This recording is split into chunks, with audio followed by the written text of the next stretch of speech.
and welcome to episode 5 of Alternate Future of the World. Let's get into it. This is my 100th video on my YouTube channel, and just to say, this video is for double upload week. For double upload week, which is on its second week, so double upload week. Totally not confusing.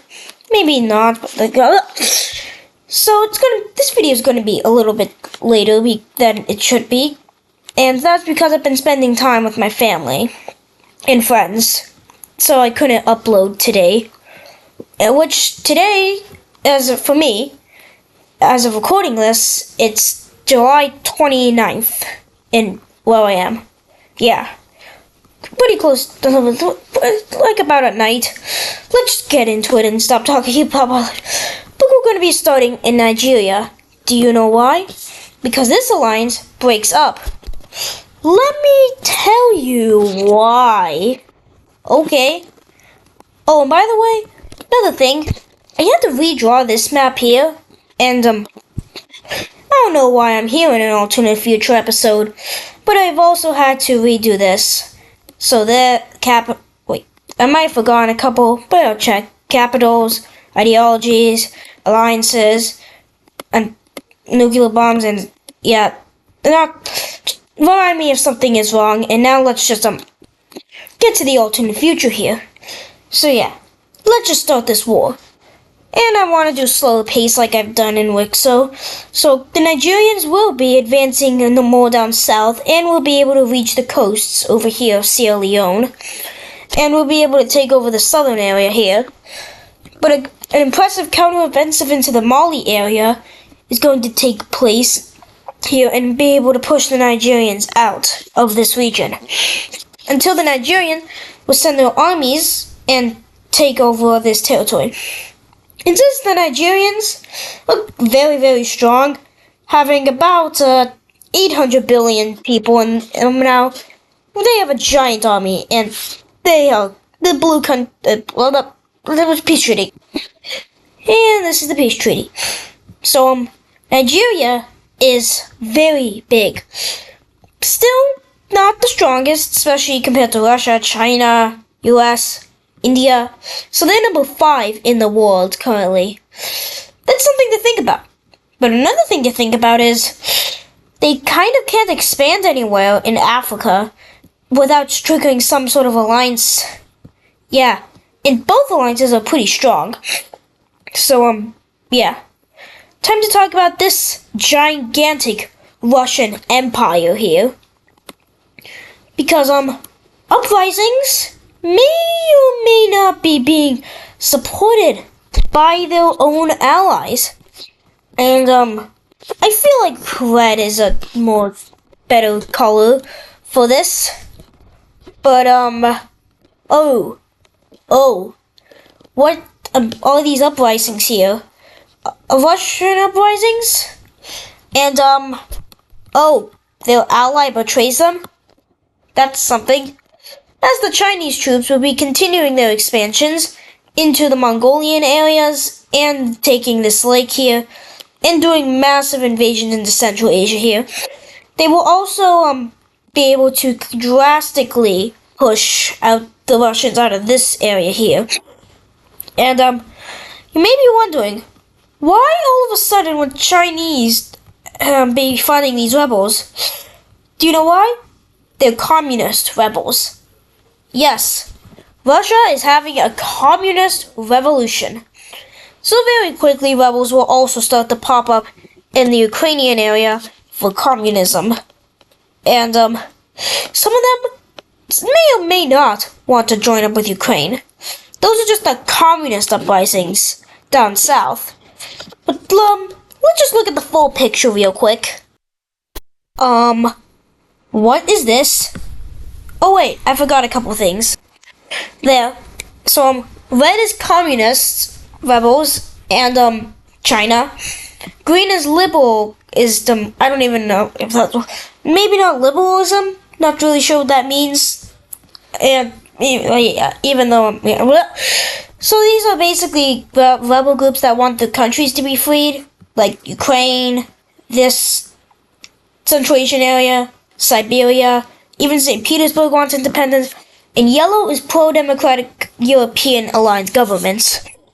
So, let's do this.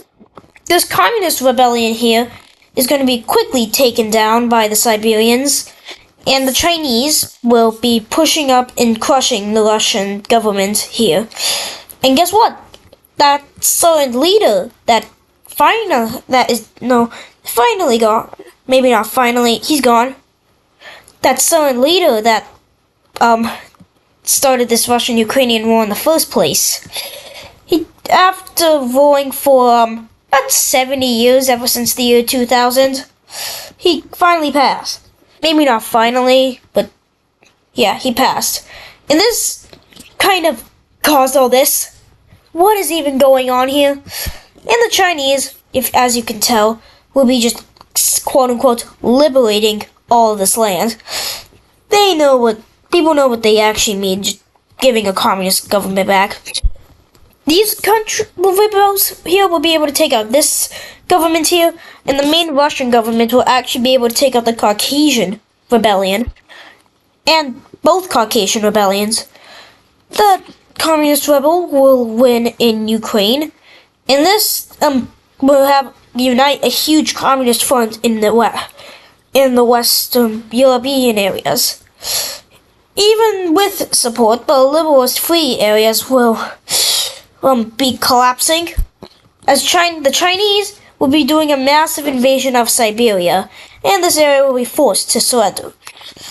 And with the communists Chinese coming in, they will swarm Central Asia with all their troops, and with thousands, even millions of troops coming into this, it's basically not so well. As all of these rebel areas will be, in Moscow just gets taken, and eventually the communist rebels will take over all of Russia. Let's look at the peace treaty. And, this is the peace treaty. And you may be wondering, didn't China just annex some land? But this is not the quote-unquote democratic government that it was before.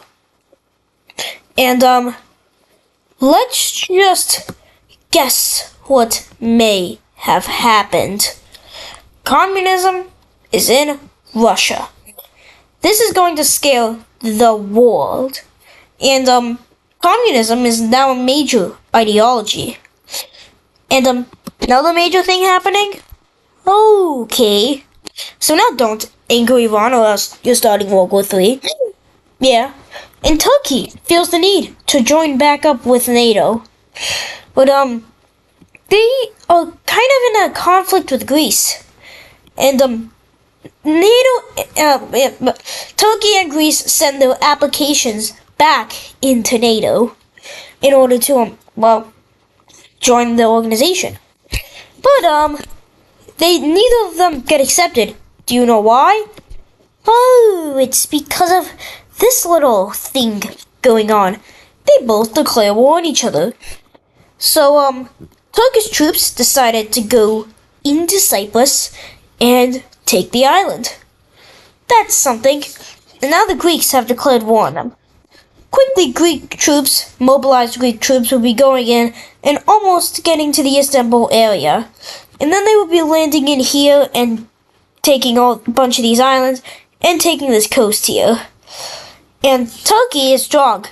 They have, the Middle East. So, the Greeks are going to be quickly pushed back out of these areas, and the Turkish are going to slowly but gradually take all these islands here and go down here. As they take over the Macedonian Peninsula. Panhandle? What is it called? I know that's like the Macedonia area. But they would be... No, not... Wait, what? Is that Athens? They would be landing close to Athens, which is going to cause a bunch of Greek troops to flee out onto the island to protect... No, it's not an island. To protect Athens. I'm pretty sure it's where just... If I can get it. I'm pretty sure it's where the yellow dot is. If not, then it's here. But, yeah. Then, if it's there in where Turkey has, then it's holding out. So the Turkish troops will be not doing so great. Greece is not doing great. It has the island. Nope, it's still not an island. Yeah, that's a fun fact. And the Greeks will surrender. Let's look at a peace treaty. This is the peace treaty. And you may be wondering, did Greece just get fully annexed? No. Greece is allowed to have this. Yeah. And this shows some power of Turkey. And now Turkey is still wanting to join back up with NATO. And because of communism right on your northern border. Oh wait, you don't have a northern border. Your northeastern border. There. And with this whole NATO thing becoming unified, some countries are going to join up with this unification, like the British. And even surprisingly, the Irish will join up with this thing, unification. And even Iceland. And, if I can get down to here, why is it this? Denmark joins the Union. So, let me just get my trusty old red pen thing here. In the Union of Europe currently consists of about all of this. Oh, and obviously the overseas territories. But we don't really worry about those too much. And this is a big union, and it's also kind of threatening Russia. New Russia. But new communist Russia is still, figuring its stuff out. But 2 more countries are going to join this union. Let's see which ones. Poland and Italy join this massive European Union thing. And another big union thing happens in Scandinavia. Scandinavian Union happens, and they will be in NATO. And currently, NATO is pretty bigger than it's ever been. Except for Turkey and Greece. They still want those. Yeah. Oh, let's go back to the Middle East. Because this thing, with Iran joining this alliance, is not going to sit well with the Circle Alliance. So guess what? They are going to kick Iran out of the Circle Alliance. That is a big event, because Iran is probably the strongest country in the alliance. Possibly other than Egypt, but I'm not sure. And this thing? Nope, we're not talking about this land here. Yeah. Time to talk about Sudan, though. Because Sudan is, having some civil wars. And with that, some countries, literally every single one of their neighbors, are going to decide, nope, wrong page, to go in and invade them. Let's start. Just to get land. And when they all go in, they will be fighting for a while. There's the south, there's a lot more stuff going on, especially in South Sudan. The Federation thing here is still trying to stop that. So it's going slow in the south. But in the north, it's still kind of hard because of desert, but they do take the coastline. And, yeah, this is definitely not going too good, as all the, the sides, yeah. Let's look at the peace treaty. And this is the peace treaty. And if you know the borders, which I do have the previous borders, this is the border between in the Eritrea border and Sudan before. This new border here is the new border. See this? This is all of the coastline they get. Oh wait. Yep.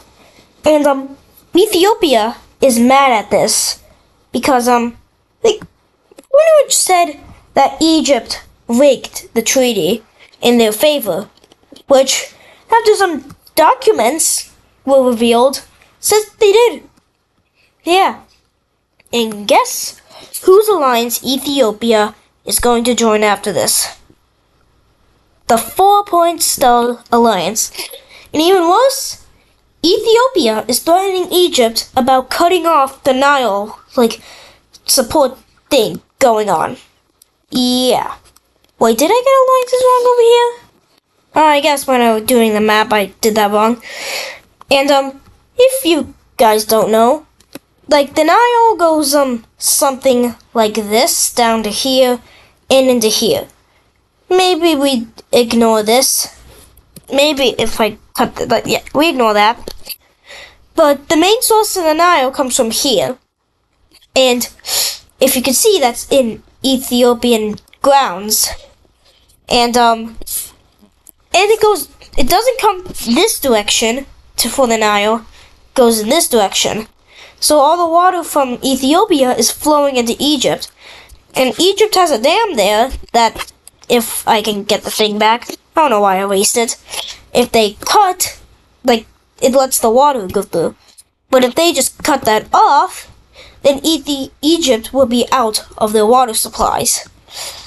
And, Ethiopia is threatening to cut off that dam. So Egypt will be paying reparations. It's like a sorry for them. They get a lot of money from it. As, it would be really, really bad if the Nile was cut off, since like all of Egypt's population is like within this tiny area. Yeah, that's a problem. Time to go to South Africa, Southern Africa, as Namibia and Botswana will be joining countries. And what I mean is they both join South Africa. But not just that, but also, if you couldn't tell by my racing, Zimbabwe joins, Mozambique. Yeah. And for the final event of this video, some countries will be joining Indonesia's economic alliance, specifically South Africa, Australia, India, and Saudi Arabia. And that is going to do it for today's video. I hope you enjoyed today's episode of Alternate Future of the World. See you in the next episode, and bye!